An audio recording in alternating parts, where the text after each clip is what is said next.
মহাভারত।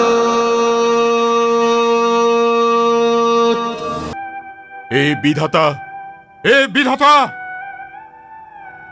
আমি আজ তোমার লেখা ভাগ্যের ওপর প্রশ্নচিহ্ন লাগাতে এসেছি। আমি রাধেয়, আমি কৌন্তেয়, আমাকে আমার পরিচয় দাও। যদি অপরাধী হয়ে থাকে তবে সূর্যদেব নিজে, যদি অপরাধী হয়ে থাকে তবে অপরাধী আমার মাতা। তবে এদের অপরাধের দণ্ড আমি কেন ভোগ করব?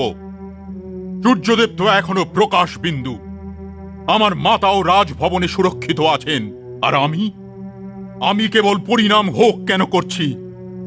এ কি রকম অন্যায়! তুমি যে আমার ভাগ্য লিখেছ তাকে একবার পড়ে দেখো। এ ন্যায়দাতা, আমায় বলো, সূর্যের ভাগের দণ্ড কেন রোধ ভোগ করবে? রণভূমিতে আমার অনুজদের বিরুদ্ধে যুদ্ধ করতে তো আমাকেই দেখা যাবে না। তবে তুমি আমাকে দুর্যোধনের ঋণী কেন বানিয়েছ? কেন বানিয়েছ আমাকে বলো। আমাকে এই কথাগুলো বলবার কি আবশ্যকতা ছিল যে আমি কোনো জড়বৃক্ষ নই? আমার তো এভাবেই বাঁচার অভ্যেস হয়েই গিয়েছিল, আর আমি সন্ধি করে নিয়েছিলাম আমার দুর্ভাগ্যের সাথে। তবে বাসুদেবকে আটকালে না কেন? উনাকে এটা তো বলতে পারতে যে যদি উনি আমাকে এই সব জানান তবে আমার সাথে কতটা ঘোর অন্যায় করা হবে। আমি ওই বাণ কি করে চালাবো যা পাণ্ডবদের ছাতি ভেদ করবে? কিন্তু আমি করব সেটাই, কারণ এটাই আমার কর্তব্য।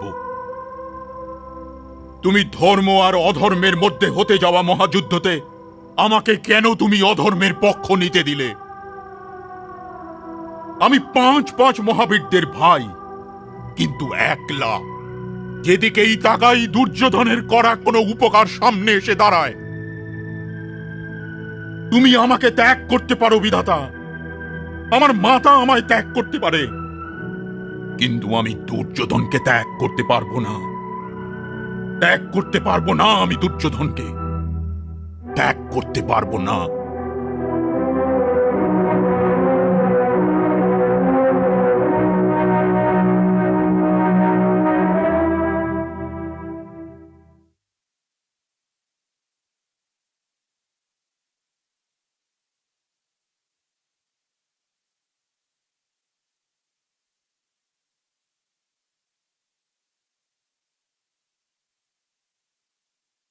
যুবরাজের জয় হোক, যুবরাজের জয় হোক।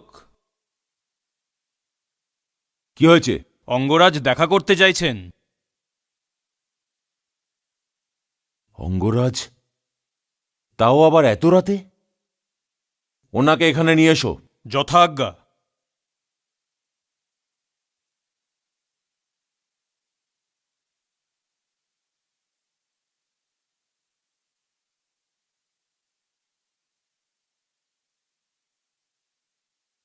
এত রাতে?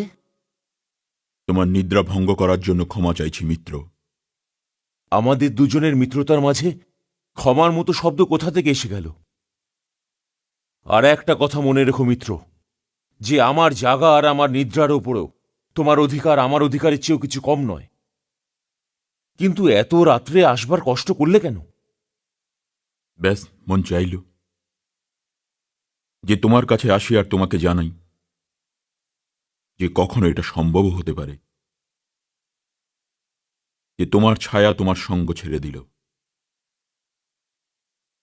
কিন্তু এই সুতপুত্র রাধেও তোমার সঙ্গ কখনো ছাড়বে না। তো তুমি কেবল আমাকে এই কথা বলতে এসেছো, কিন্তু এটা তুমি না বললেও আমি ভালো করে জানতাম। তবে এটা হতে পারে যে তোমাকে সাক্ষী রেখে আমি তোমাকে এটা বলতে এসেছি। মিত্র, রৌদ্র সূর্যের সঙ্গ ছাড়তে পারে, শস্য ধরিত্রীর সঙ্গ ছাড়তে পারে, লক্ষ বাণের সঙ্গ ছাড়তে পারে, কিন্তু এই কর্ণ দুর্যোধনের সঙ্গ কখনোই ছাড়তে পারবে না, কখনো পারবে না। মিত্র,